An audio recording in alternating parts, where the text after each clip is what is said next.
Hello, അസ്സാം വലൈക്കും വറഹ്മത്തുള്ളാഹി വബറകാതുഹു. ദിവസവും 10-15 മിനിറ്റ് മാത്രം ഒരു ചെറിയ ക്ലീനിങ് റൊട്ടീൻ ഉണ്ടാക്കിയാൽ തീരാവുന്ന പ്രശ്നങ്ങളേ ഉള്ളൂ. ഇസ്ലാമിൽ ശുചിത്വത്തിന് വളരെ വലിയ പ്രാധാന്യമുണ്ട്. വീട് ക്ലീനായി സൂക്ഷിക്കാൻ വലിയ കാര്യങ്ങളൊന്നും വേണ്ട കേട്ടോ.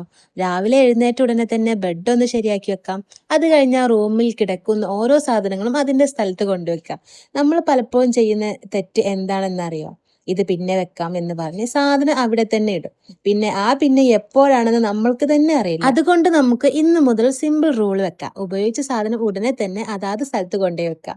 കിച്ചൺ ആണെങ്കിൽ പ്രത്യേകിച്ച് രാത്രി ഉറങ്ങുന്നതിന് മുമ്പ് തന്നെ ക്ലീൻ ആക്കി വെക്കാൻ ശ്രമിക്കാം. സിങ്കില് പാത്രങ്ങൾ കിടക്കാതെ നോക്കുക. അതേപോലെ കൗണ്ടർ ടോപ്പ് ഒക്കെ ഒന്ന് തുടച്ച് വൃത്തിയാക്കിയിടാം. സ്റ്റൗ ക്ലീൻ ചെയ്തിടാം. എല്ലാ ദിവസവും മണിക്കൂറോളം ക്ലീനിങ് ചെയ്യേണ്ട ആവശ്യമില്ലല്ലോ. ദിവസവും 10-15 മിനിറ്റ് മാത്രം ഒരു ചെറിയ ക്ലീനിങ് റൊട്ടീൻ ഉണ്ടാക്കിയാൽ തീരാവുന്ന പ്രശ്നങ്ങളേ ഉള്ളൂ. പിന്നെ വീട്ടിൽ ആവശ്യമില്ലാത്ത സാധനങ്ങൾ ഉണ്ടെങ്കിൽ ഇടയ്ക്കൊക്കെ ഒഴിവാക്കാം. കാരണം സാധനങ്ങൾ കൂടുന്തോറും ക്ലീനിങ്ങും കൂടും. ഇസ്ലാമിൽ ശുചിത്വത്തിന് വളരെ വലിയ പ്രാധാന്യമുണ്ട്.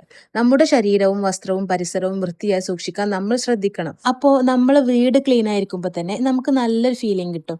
മൈൻഡിനും ഒരു സമാധാനം കിട്ടും. അതുകൊണ്ട് ഇന്ന് തന്നെ നമുക്ക് തുടങ്ങാം. വലിയ ക്ലീനിങ് ഒന്നും വേണ്ട. ഒരു റൂം എടുത്ത് 15 മിനിറ്റ് മാത്രം. Clean home, peaceful mind. അൽഹംദുലില്ലാ. വീഡിയോ ഇഷ്ടമായാൽ ഒന്ന് സബ്സ്ക്രൈബ് ചെയ്യുക. അസ്സലാമു അലൈക്കും വറഹ്മത്തുള്ളാഹി വബറകാതുഹു.